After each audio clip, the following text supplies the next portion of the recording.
Hello friends, myself doctor Neetu Pandey. तो पहले episode में हमने ये डिस्कस किया था कि फ़ीवर क्या होता है और हम इसमें क्या क्या कर सकते हैं। बट आज हम थोड़ा सा स्पेसिफिक होके करते हैं। तो just being a general physician और स्पेशलिस्ट एमडी, तो आप कैसे डील करेंगे patient who is coming with a fever. So what is a fever? Fever is a condition in which the core temperature of the body is more than 38 degree centigrade.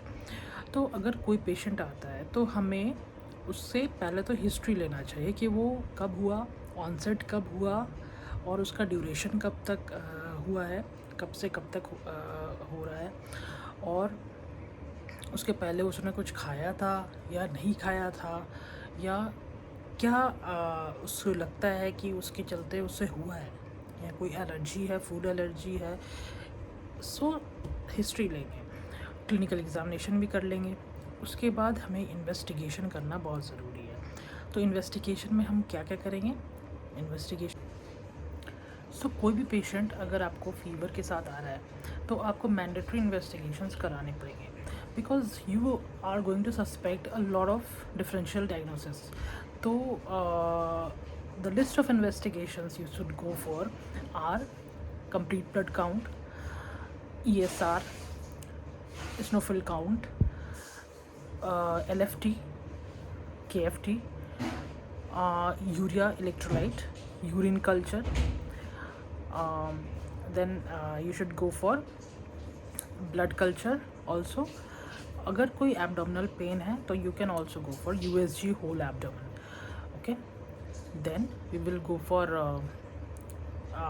any inflammatory markers like like CRP, ANA, जो कि हमारे rheumatoid arthritis वगैरह में आ जाता है और उससे भी फीवर होता है।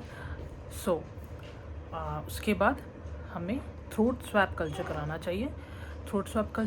चाहिए, और उसके साथ साथ ही PCR भी करा लेना चाहिए, ताकि हमें पूरा cellular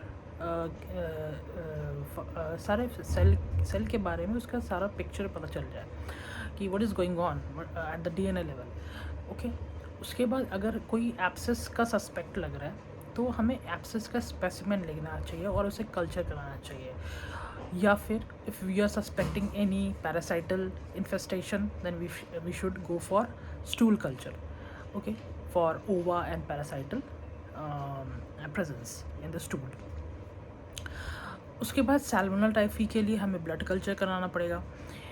and if you are suspecting malaria और डेंगू, जो कि जोग्राफिकली एरिया में ज़्यादा स्प्रेड रहता है, तो for malaria we should go for 3 days of consecutive malarial film cut investigation, और या फिर रैपिड डायग्नोस्टिक टेस्ट करा सकते हैं हम मलेरियल एंटीजन के लिए।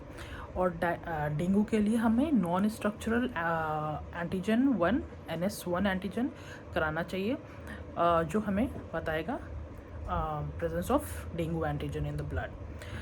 So these are the mandatory investigations which we should go for. Yes, you should also go for chest x-rays and any chest x-rays, ECGs, should also go for them. Next is the management. So before getting the report of the investigation, you have to start the general management. तो general management के लिए हमें paracetamol mandatory है देना, ताकि हम temperature को maintain कर सके, नॉर्मेलिटी पे ले आ सके। तो हमें एंटीपायरेटिक देना ही पड़ेगा। तो best is paracetamol with least susceptibility of side effects. तो पैरासीटामोल देना चाहिए, और हमें टेपिंग करना चाहिए फॉर कोल्ड स्किन। तो कोल्ड स्पॉन्जिंग कर सकते हैं हम, और क्या कर सकते हैं हम ना। Next is we can also, if the patient is dehydrated, we should also infuse some salt and water, rehydration salt और solution। so ORS वगैरह ये भी दे सकते हैं हम, तो या फिर इन्फ्यूजन कर सकते हैं IV फ्लूइड का। So these are the mandatory steps, general steps before we get the specific report, or before we come or land up to the diagnosis of the patient. Or yes, अगर if we are suspecting any tuberculosis, we should go for Monto test और sputum culture, ये सब भी हमें करा लेना चाहिए. If the fever is associated with cough and it is lasting more than 3 weeks, so we should also suspect about tuberculosis. So in that case also we should go for sputum culture and chest x-ray and also Monto test.